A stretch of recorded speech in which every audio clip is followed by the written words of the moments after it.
Eh bien, bonjour, Groupe Le Roc et tous ceux qui nous suivent par les médias sociaux. Aujourd'hui, c'est moi, I'm Up.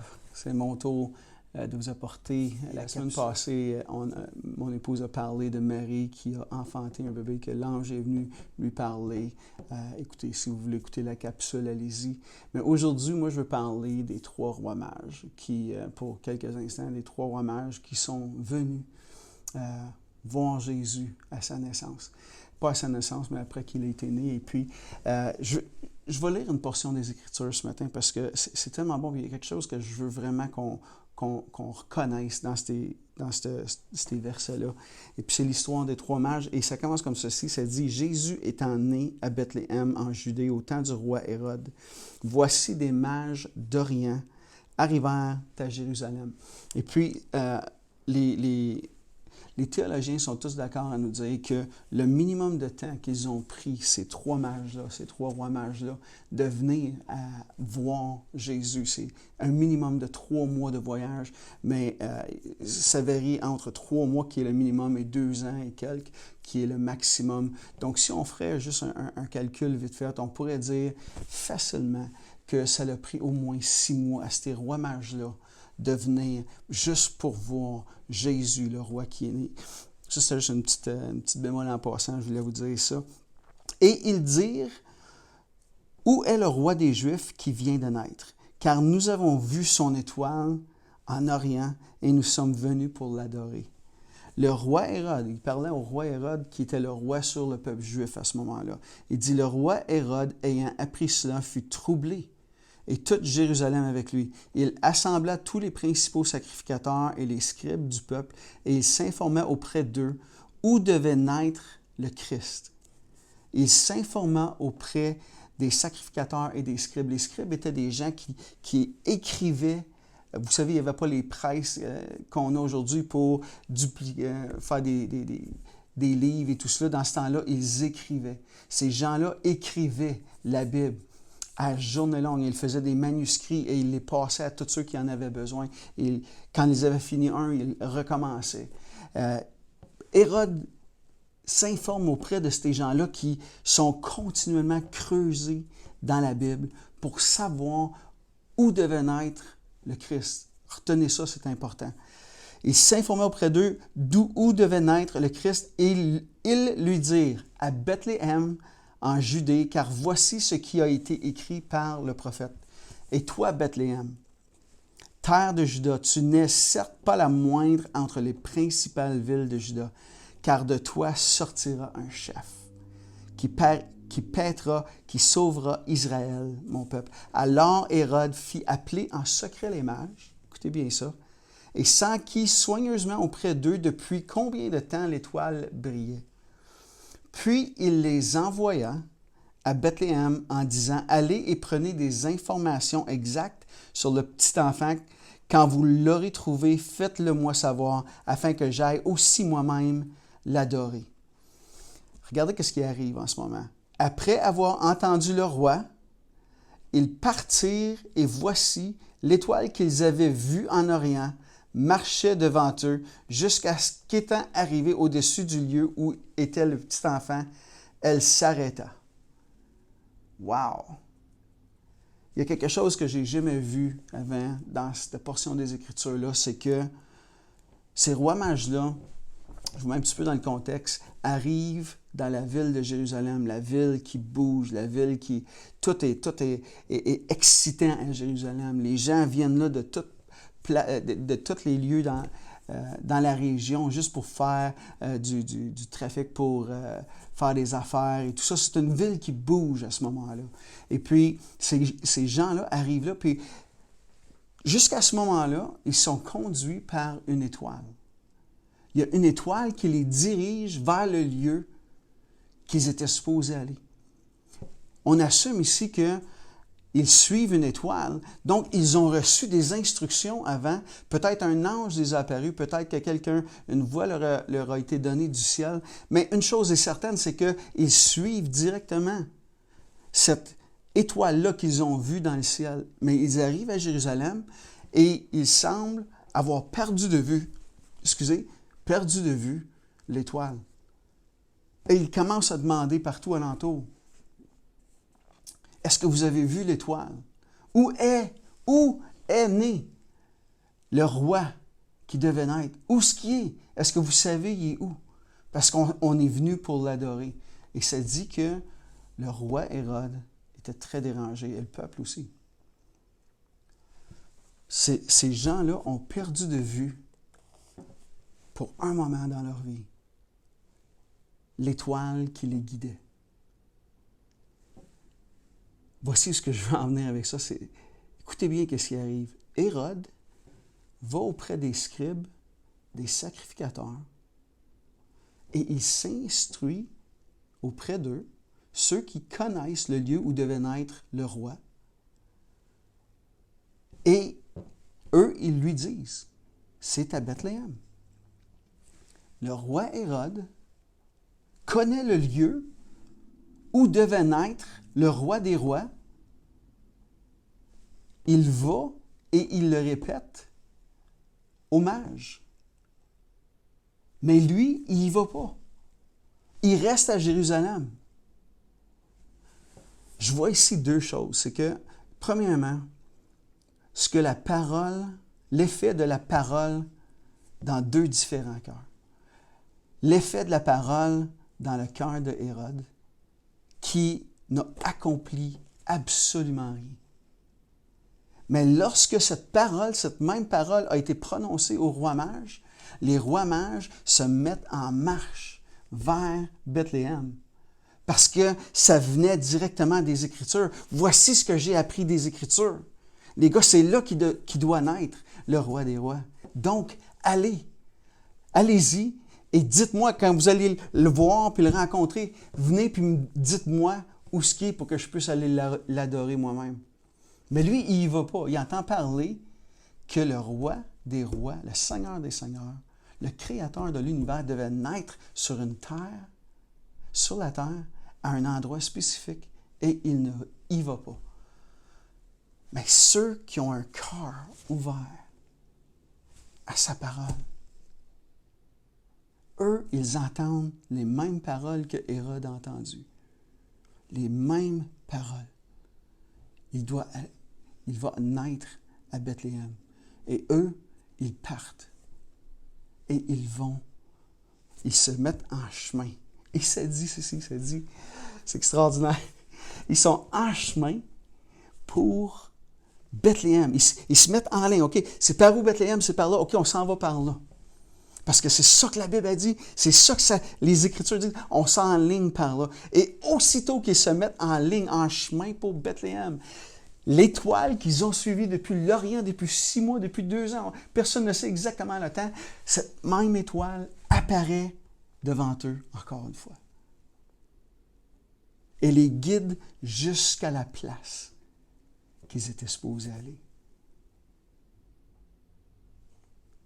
Je ne sais pas à propos de vous, moi, je suis extrêmement...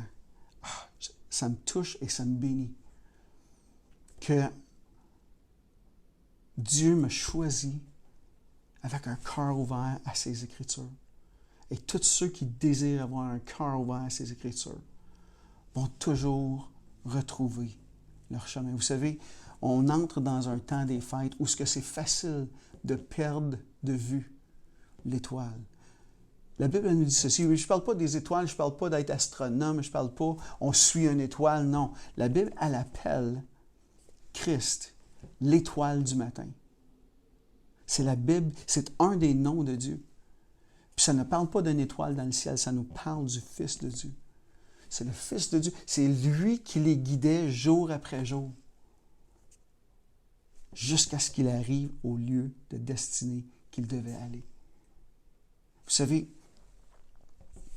lorsqu'on a un cœur ouvert, il y a des moments dans la vie où on va perdre l'étoile, on va perdre la vision, on va manquer d'espoir, on va manquer de courage pour faire des choses. Mais une chose que je réalise en lisant ces Écritures-là, c'est qu'une parole, un verset, un mot peut tout changer dans nos vies.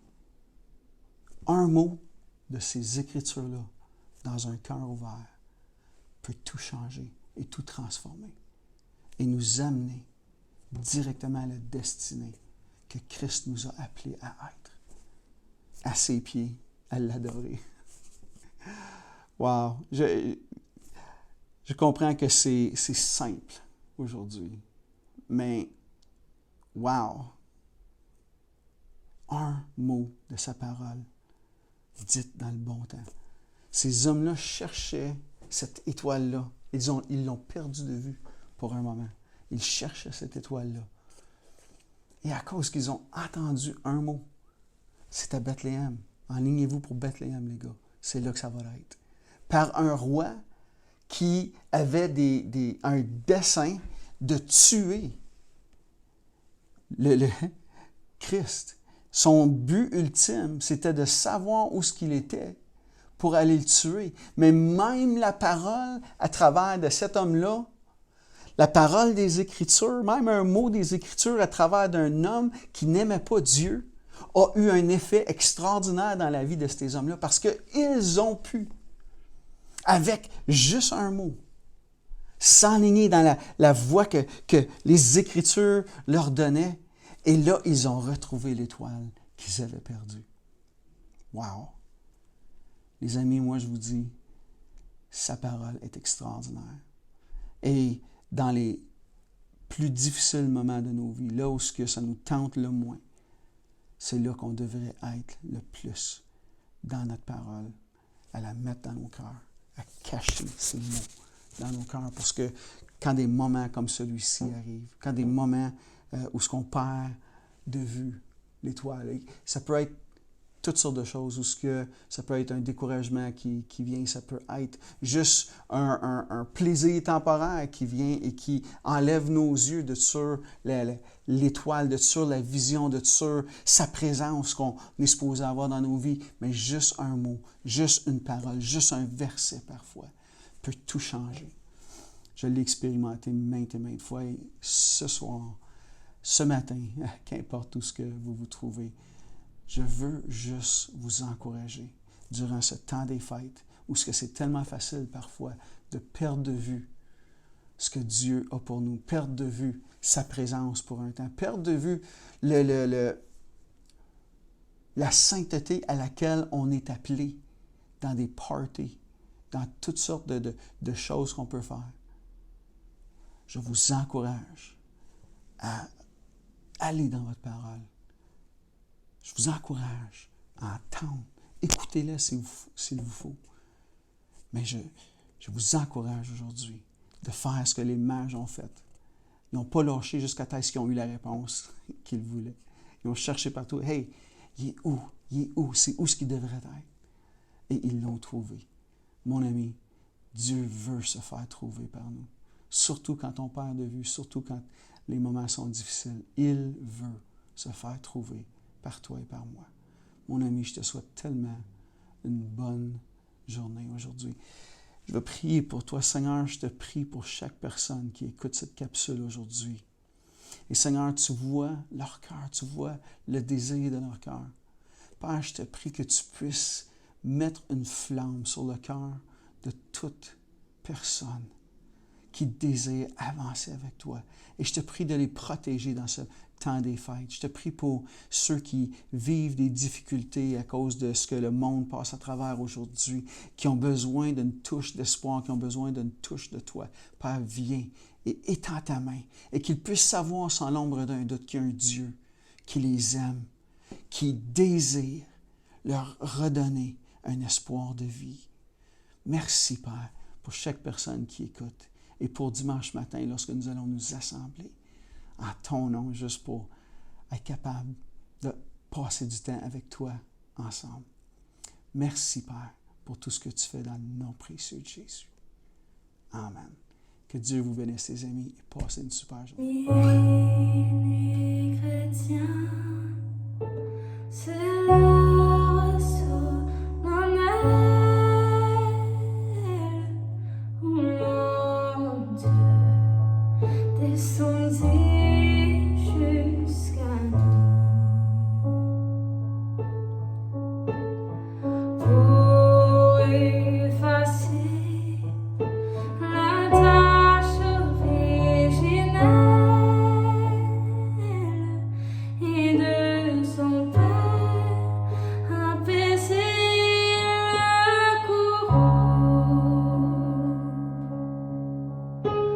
le monde entier tressaille d'espérance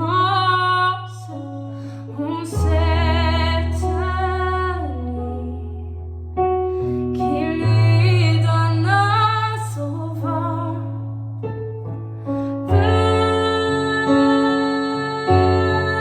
Peuple genoux,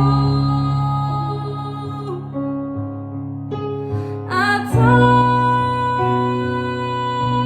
ta délivrance. Noël,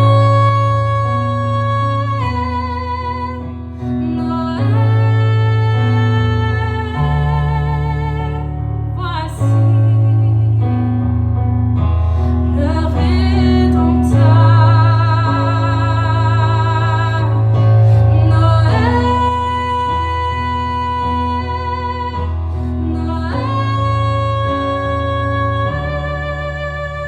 voici le Rédempteur. Voici le Rédempteur. Oui,